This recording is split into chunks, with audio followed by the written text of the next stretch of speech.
Bonjour mes élèves, aujourd'hui ce que nous allons faire c'est parler de monument, d'accord? La descripción d'un monument.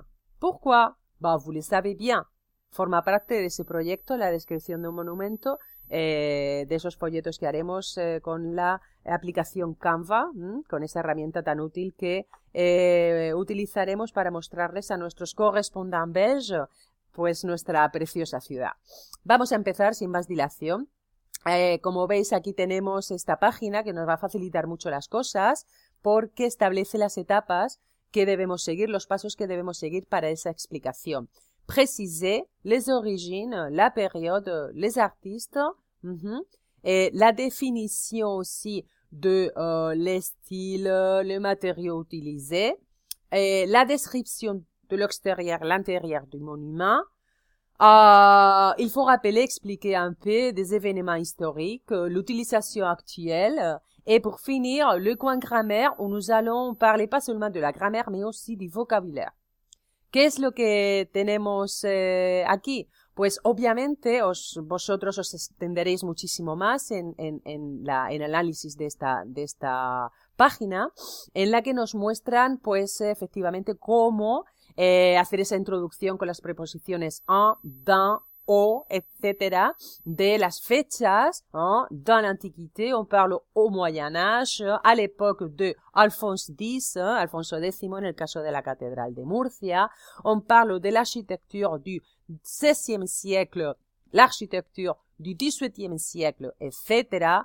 Les vocabulaires architectes, sculpteurs, les vocabulaires en lien avec les commanditaires, ça veut dire aquellos que pidieron la realización de, en este caso, el monumento de la catedral, pues on parle d'un roi, on parle d'un cardinal.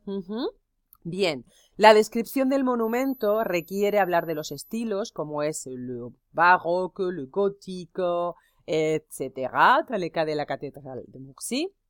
Et puis le matériau dans ces cas en marbre, en pierre, en brique, si es qu'il y a de briques, etc. Fijaos que la preposición principal es en, salvo en algunos casos concretos, casi siempre que hablamos de materiales hablamos de en. Aquí de paja vemos que dice de chaume, pero el resto en. Para terminar, la descripción del exterior y el interior requiere conocer un poquito sobre esa fachada, nociones mínimas de la catedral, el interior, pues alguna capilla, une chapelle, el altar mayor, le maître-autel, ya lo trabajaremos con más detenimiento. Podemos hablar de la planta de la catedral, le plan de la catedral, estilo croix latine, par exemple. En el caso de la catedral de Murcia, estilo gótico. Y claro que sí, si hablamos del interior, un vocabulario esencial es hablar, por ejemplo, de los cuadros que pueda tener, les tableaux, les sculptures. Podemos citar a Francisco Salzillo con sus esculturas barrocas, y les objets d'art, bien sûr. Pues ya tenemos más o menos la explicación de el monumento. Ya habría que meter un poquito también, relacionar el monumento con personajes de la época, de Alfonso X, Philippe V, le cardinal Belluga, y para terminar, el coin grammaire, que van a posibilitarnos pues esos contenidos, esos adjetivos, en este caso algunos verbos que podemos utilizar y relativos passé composé en la utilización de la descripción.